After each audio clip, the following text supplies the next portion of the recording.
जय माता दी दोस्तों। माता रानी आपकी सारी मनोकामनाएं पूर्ण करें और आप जीवन में खूब सारी तरक्की करें। इसी के साथ आज का जो वीडियो है वो मैं शुरू कर रही हूँ। दोस्तों आज की वीडियो में मैं बात करने वाली हूँ जितिया व्रत के बारे में या जीवित पुत्रिका व्रत के बारे में।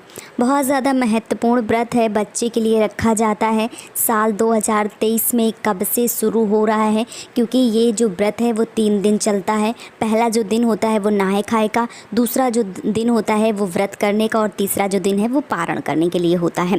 कब से जितिया जो पर्व है, जो जितिया व्रत है वो कब से शुरू हो रहा है, किस दिन से शुरू हो रहा है, शुभ मुहूर्त क्या रहेगा, पारण जो है वो कब करना है, व्रत किस दिन करनी, किस प्रकार से इस व्रत को करना है। यदि आप पहली बार व्रत रख रही है तो आपको कौन कौन सी बातों को ध्यान देना बेहद जरूरी है।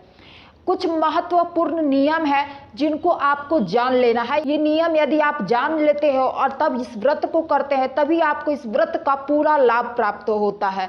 क्योंकि ये जो व्रत होता है यह अपने बच्चे के लिए रखा जाता है, अपने बच्चे की लंबी आयु के लिए रखा जाता है, ताकि आपका बच्चा दीर्घायु हो।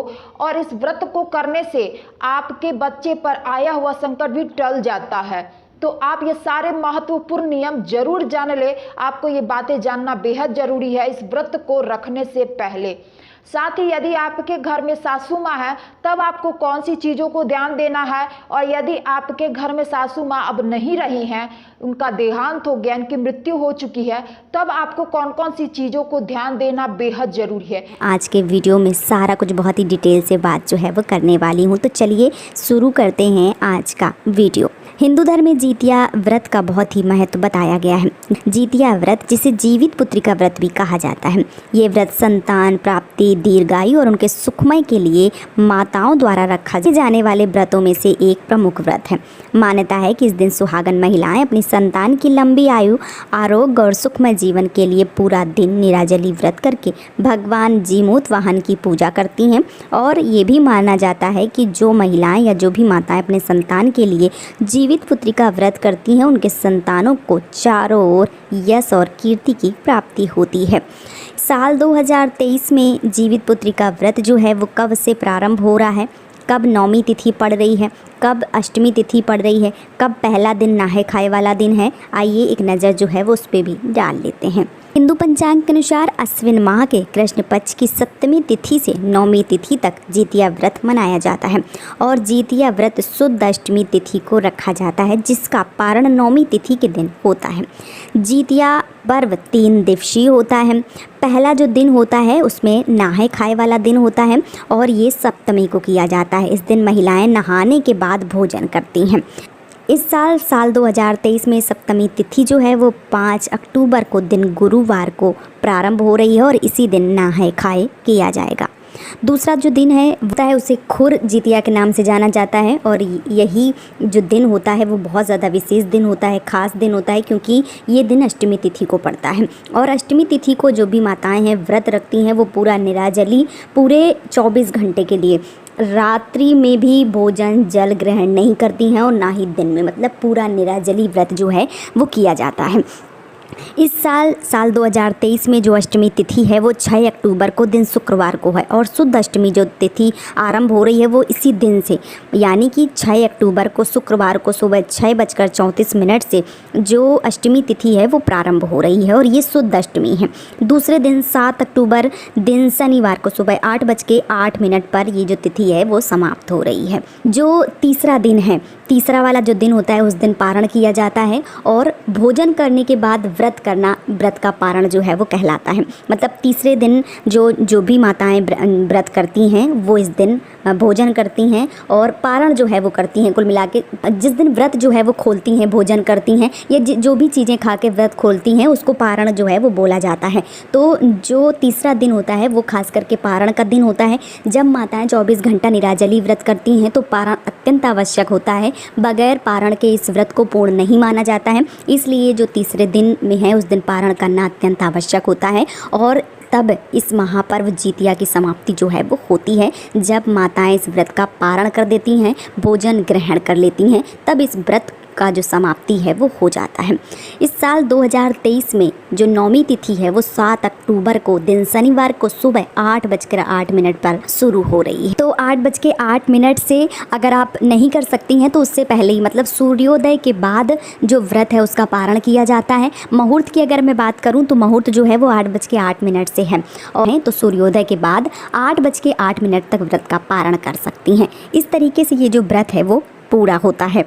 तो इस साल 2023 में जो जितिया का व्रत है, जो महापर्व है, वो 5 अक्टूबर से शुरू हो रहा है। मतलब 5 अक्टूबर को नहाए खाए है, 6 अक्टूबर को निराजली व्रत किया जाएगा और 7 अक्टूबर को व्रत का पारण जो है वो किया जाएगा। तो ये 3 दिवसीय व्रत जो है वो 5 तारीख से लेके 7 तारीख तक चलने वाला है।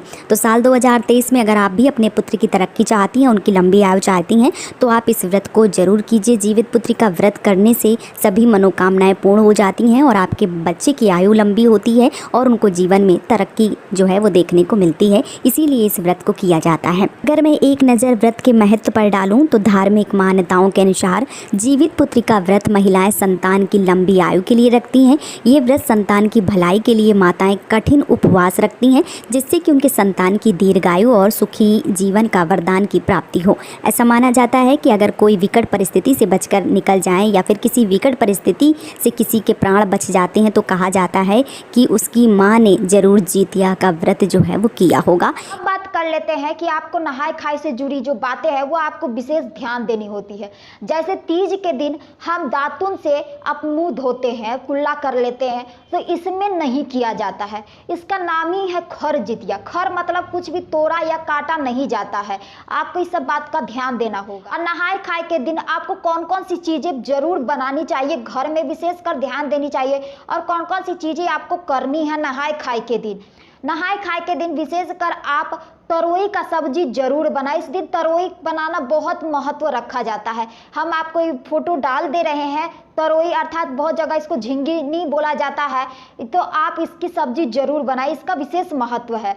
इस दिन नौनी का साग, इसका भी मैंने फोटो बगल में लगा दिया है। तो इस दिन नौनी का साग भी बनाया जाता है, थोड़ा सा ही किया जाता है। ओठगन बनाया जाता है, पकवान पूरी ये सब कुछ बनाया जाता है, पुआ छाना जाता है, अर्थात कह लीजिए तो घर को महकाया जाता है। इस दिन मीठी चीज़ें बनाई जाती है। जैसे तीज में आप गुजिया वगैरह बनाते हैं, वैसे ही जितिया में पुआ छाना जाता है, पुआ बनाया जाता है। और ये पितृ पक्ष में पड़ रहा है यह त्यौहार, तो इसका एक विशेष महत्व भी बन रहा है। इस दिन आप पुआ वगैरह बनाती हैं अपने रसोई घर में, तो आप अपने रसोई घर को यदि महकाती हैं तो इससे आपके पितरों का आगमन होता है और वो भी प्रसन्न होते हैं।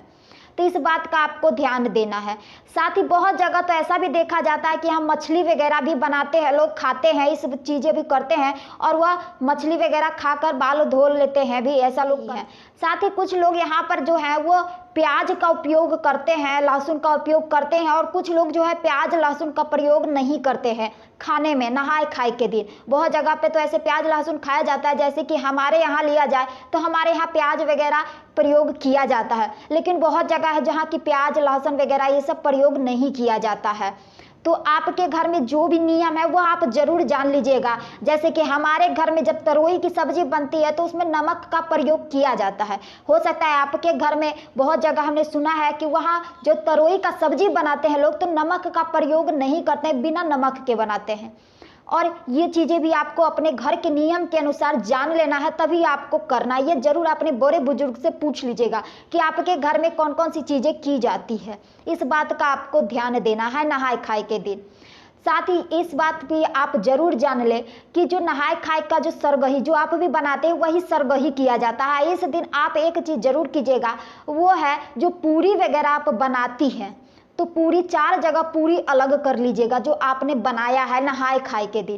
पहला जो है जो चील सियारनी, आपने जो ये जितिया का जो पर्व या त्यौहार जो हम मनाते हैं वह चील सियारनी के ही ऊपर है, एक कथा है, और इसी के कारण हम ये जितिया का त्यौहार पर्व मनाते हैं। तो आप ये जो 4 जो पूरी है वो निकाल लीजिएगा। पहला है तो पहला चील के लिए, दूसरा सियारनी के लिए, तीसरा जीमुत वाहन जो देवता है उनके लिए, चौथा गौ माता के लिए। 4 जगह आप निकाल लीजिएगा। इस बात का आपको विशेष ध्यान देना है। समझ गए।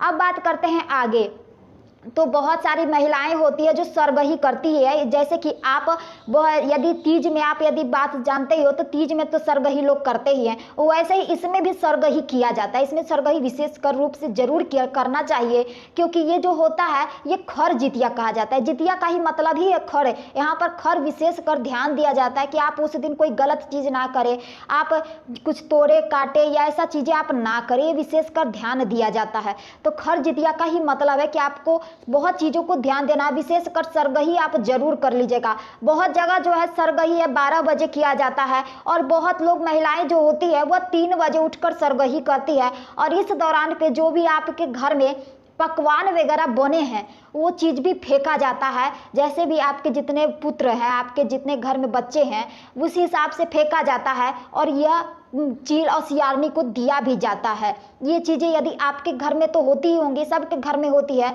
तो आप इस चीज़ों को ध्यान दीजिएगा। यदि आपको प्यास लगती है तो आप सबसे पहले एक चीज़ का जरूर ध्यान दीजिएगा कि आप सरगही के दौरान ग्लूकॉन डी ये सब मंगा लीजिएगा। 2-3 चम्मच अच्छे से डालकर घोल लीजिएगा और उसको पी लीजिएगा, जिससे कि आपको प्यास ना बुझाए। और उस दिन आप ज़्यादा बोलिएगा मत, ज़्यादा कोई काम मत कीजिएगा, ज़्यादा काम उन पर फोकस मत कीजिएगा कि मुझे घर की साफ सफाई करनी है, तो ये सब मत कीजिएगा। यदि आप ऐसा करिएगा तो हो सकता है कि आपको प्यास लगने लगे, तो इस बात का आपको ध्यान देना है। सरगही के दौरान बहुत सारी महिलाएं हैं जिनको कहती हैं कि क्या हमको स्नान करना चाहिए या नहीं करना चाहिए। तो बहुत सारी महिलाएं जो स्नान करके भी सरगही करती है, दातुन वगैरह कर लेती है तब सरगही करती है। और बहुत सारी महिलाएं जो होती है वह सरगही के दौरान ना स्नान करती है ना दातुन करती है, और वो सरगही खा लेती हैं। तो आपके घर में क्या नियम है यह जरूर देखिएगा। हमारे घर में है कि 12 बजे सरगही किया जाता है, और इस समय नहाया वगैरह नहीं जाता, स्नान नहीं किया जाता, ऐसा कुछ नहीं होता है। सीधे सरगही करके और जो चील सियारनी का जो है उसको दिया जाता है, रखा जाता है छत पर बालकनी में, तो उस तरीके से होता है। तो आपके घर में जो है वो कीजिएगा। हमारे घर के से यदि मैच कर रहे हैं तो आप उसी तरीके से कीजिएगा, समझ गए। तो आपको ये सारी चीज़ें करनी है। अब इस दौरान बहुत सारी महिलाएं होती है जो कहती है कि भाई हम तो नहाए खाए के दिन बाद से जो दिन आता है अर्थात व्रत का दिन, इस दिन हम दातुन करें कि नहीं करें। तो इस दौरान तो बहुत सारे में जब महिलाएं जो है वो कहती हैं कि दातुन का प्रयोग नहीं करना चाहिए, हाथों से आप धो लीजिए, धुले ना धुले एक दिन में कोई कुछ नहीं होता है, फर्क नहीं पड़ेगा, लेकिन उस दिन दातुन का प्रयोग नहीं करना चाहिए। लेकिन हमारे घर में दातुन का प्रयोग किया जाता है, तो आप भी चाहिए तो कर सकती है, ऐसा कुछ है नहीं। आपके घर में जो नियम है वो जरूर कीजिएगा। बहुत सारी महिलाएं हैं जो दातुन का प्रयोग करती है, और बहुत सारी महिलाएं हैं जो बहुत सारी जगह पर जो कि वो हाथों या उंगलियों से बस अपना दांत साफ कर लेती हैं। तो ये चीज़ें यदि आपके घर में तो आप उसी हिसाब से कीजिएगा। और साथ ही हमारे घर में जो ओठगन वगैरह बनता है वो सब अगले दिन फेंका जाता है। ओठगन अर्थात पकवान जो आप बनाती हैं छानती हैं वो शुद्ध घी में हम लोग बनाते हैं, तो वही चीज़ यदि आपके घर में है तो शुद्ध घी में ही बनाइएगा। और वो अगले दिन जब आप पारण करती हैं, आप जब पारण करती हैं तो उस दिन भी फेंका जाता है। जैसे आप सरगही करती हैं तो सरगही के दिन भी फेंका जाता है। कुछ लोग मछली वगैरह फेंकते हैं, और कुछ लोग जो है उस दिन जो भी खाते हैं, जो भी आपके घर में बना है पकवान वगैरह वो चीज़ फेंकते हैं।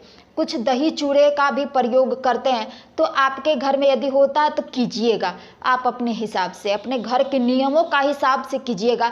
आप पहली बात मैं आपको साफ कह दूं कि जो भी आपके घर के नियम है वो चीज़ आप पहले जान लीजिएगा। आपके घर में जो भी बड़े बुजुर्ग हैं उनसे ज़रूर पूछ लीजिएगा, क्योंकि सब घर के नियम अलग होते हैं। यदि हमारे जो घर के नियम है, यदि आप मेरे घर के नियम से आपके घर के नियम मैच कर रहे हैं तो आप वही कीजिएगा जो मैंने आपको कहा है।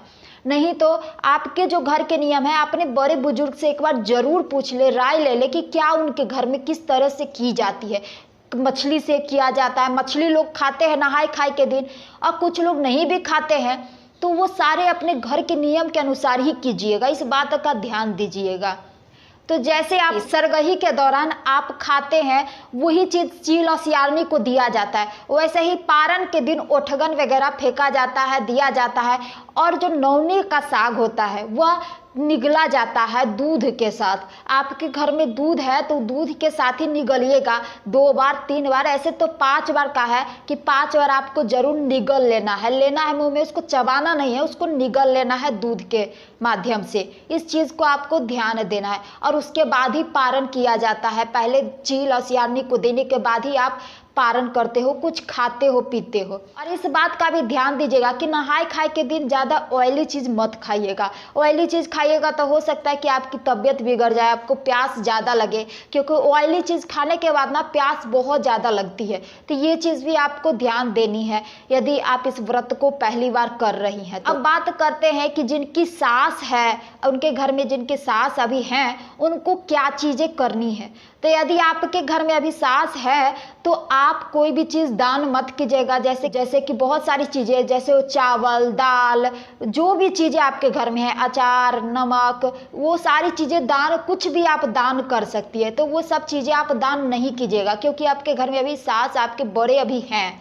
और यदि आप के घर में अभी बड़े नहीं हैं, आप ही हैं, आपके सास अभी नहीं है, तो आप दान कीजिएगा जरूर। अपने सास के नाम से दान जरूर कर दीजिएगा। वैसे दान तो कहा जाता है कि पंडित को देना चाहिए, ब्राह्मण को देना चाहिए, लेकिन यदि आपको ब्राह्मण नहीं दिखे तो आप किसी भी ज़रूरतमंद को दान जरूर दीजिएगा। ये चीज़ आप भी आपकी क्लियर हो गई। तो यदि आप इस व्रत को कर रही हैं तो इस सारी बातों को विशेष ध्यान दीजिएगा और मैं यही कामना करूंगी कि आपका व्रत सफल हो, आपकी हर मनोकामना पूर्ण हो और आपके बच्चे की लंबी आयु हो, दीर्घायु बने आपका भी बच्चा और हमारा भी बच्चा। तो यदि आपको यह वीडियो अच्छी लगी तो इस वीडियो को अभी लाइक कर दीजिएगा और साथ ही मेरे चैनल पर पहली बार आए तो चैनल को सब्सक्राइब करके मुझे सपोर्ट कीजिएगा। और आप लोग को जितिया पर्व की बहुत बहुत बधाई हो, शुभकामनाएं हो, हार्दिक बधाई हो। तो मिलते हैं अगले नेक्स्ट वीडियो में। नमस्कार।